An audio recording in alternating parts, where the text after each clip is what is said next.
In case you forgot, in case you never knew, I am the rated R superstar. I am the next Universal Champion. What's going on, YouTube? It's Sensei, a place to be chill. I'm Mustaine, back to give you guys a Smackdown review for April 9th, 2021. It has been almost a month since I reviewed Smackdown or Raw. And to be honest with you, it's because they sucked.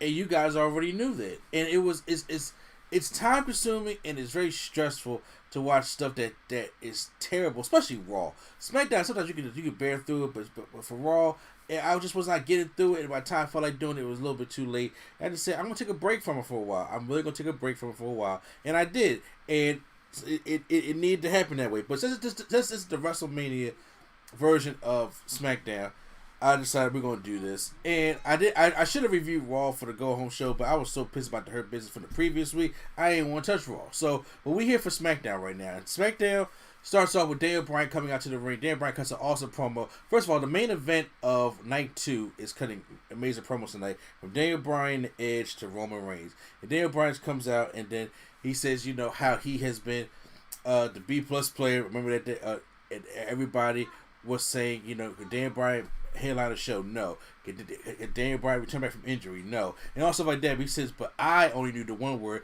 and that's yes. And can Daniel Bryan come back and have a WrestleMania match? Yes. Can Daniel Bryan win the Universal Championship? Yes. So they all had very, very good promos here, to the point where each promo convinced me that they can really, you don't know what the outcome of this match could be. That's one thing I like about it. So Daniel Bryan cut an awesome promo at the beginning, and like I said, I didn't even really take notes much for this matchup. But then we get the Fatal 4-Way match for the Tag Team Championships. The Street Profits take on the Mysterios, taking on Alpha Academy, taking on the Dirty Dogs. So Ziggler and Roode attacked them at the beginning, and to be honest with you, it's actually a pretty entertaining Fatal 4-Way matchup. As most tag team Fatal 4-Way matches are, if you give them enough time to shine. Like the one from WrestleMania 35 with Ricochet and Aleister Black in there. And the Usos, it was an entertaining matchup, but they were trying to squeeze so much action in within 10 minutes. You can really get a good Fatal 4-Way tag team matchup if you give it about a good 20 minutes to let everybody enough to shine here. So we get back in the ring. Chad Gable and Angel Dawkins are going at it. He gives Angel Dawkins the chaos theory, and as soon as he does that, Montez Ford springboards and, well, first of all, before all that happens, forgot what happened. Dominic hits a frog splash on, I forgot who it was, and then Otis comes in there and just breaks it up, then tosses Rey Mysterio to the outside, and then that's where they toss Otis out. Chad Gable gives the chaos theory to Angelo Dawkins, and then Montez does a springboard and catches him with a frog splash. Great sequence, but as he gets up, he gets a super kick by Dolph Ziggler, and then blind tag, and then Bobby Roode comes in and pins Chad Gable, and they retain your tag team championships, which I wasn't expecting. But honestly, if the Street Profits are going to win the titles back, I want them to do it at a crowd. I want them to have a big crowd to the point where they can go ahead and celebrate. Had the solo cups, they all be in the air and doing the solo cup and shit like that. That's what I would want to see from the Street Profits winning the championship back. So I want to see, love to see that in a live crowd.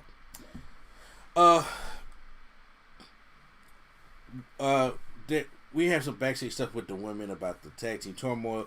Billie Kay and Carmella's a thing now. I'm like, they never should have broke the Iconics up at all. Big E has a nice little segment talking about him from Tampa, his old high school, and where he played there, where he goes to get his haircuts at, where he goes to reflect and everything like that. So they put a lot of big time feel on this match between him and Apollo Crews, which comes up on night 2, which is the Nigerian drum fight. So whatever the case that may be, so that was a good segment.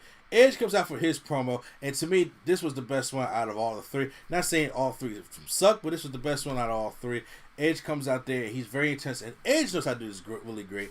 Edge said, you know what, you keep saying, Daniel Bryan thinks he don't know if he's going to make it to WrestleMania. Daniel Bryan thinks he's not going to make it to WrestleMania. He said, it was a day for him, or a month for him. How long do you think that is for me? He said, I stretch a claw back. He makes good points. I fought back, and I was supposed to be the main event at WrestleMania. People said Edge was done. I'm a part-timer. That's disrespectful. I'm doing Hurricane Rams off the top rope. And I come back, I win the Royal Rumble, I earn this, and now it's a triple threat match to the point where I don't even have part of the outcome. After all this work, I'm not even part of the outcome. And that possibly could happen. You must have forgot I'm the Rated R Superstar. So I'm going to win the Universal Championship, and you can call it faith, you can call it the act of God, whatever case you want, whatever you ever want to call it. But that's what it's going to be. I dreamt it, and I'm going to make that a reality. He didn't say reality, but I will manifest it, something like that. I thought it was very intense promo. They had the spotlight out of him, just a spotlight on him, and it was all dark around the arena. So those are the kind of promos I like, and Edge cut an awesome one there.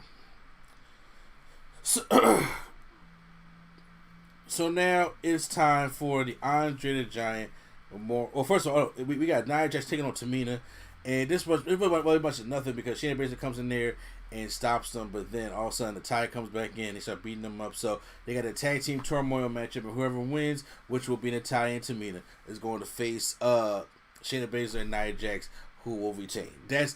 I didn't put that in my predictions, but that's what it's going to be. Andre the Giant Memorial crap battle. Gotcha, whatever the case may be. So, first of all, it's funny that Mace and T-Bar are out there still in their Mace and T-Bar stuff for Retribution. Isn't that dead? Okay, whatever. At first, the Hurt Business, or not the Hurt Business anymore, Cedric and Shelton Benjamin tag teaming everybody. Everybody's like, no, we're not having this. Then they get beat up and they get tossed out. What a waste. And the Battle Royal is simply what it is. The Battle Royal, it doesn't get interesting until we get down to the final people, which is Nakamura, Jey Uso, and who else? Ricochet. I thought that might have just given it to Ricochet, but Ricochet gets kicked out.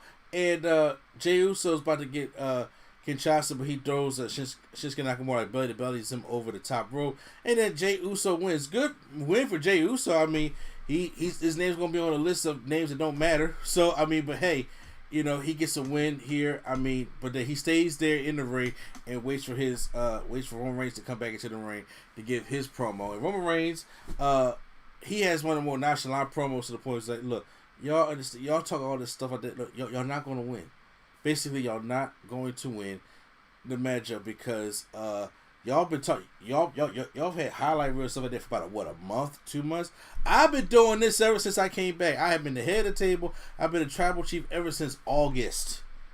Okay, and things have not changed with that, and it ain't gonna change at WrestleMania.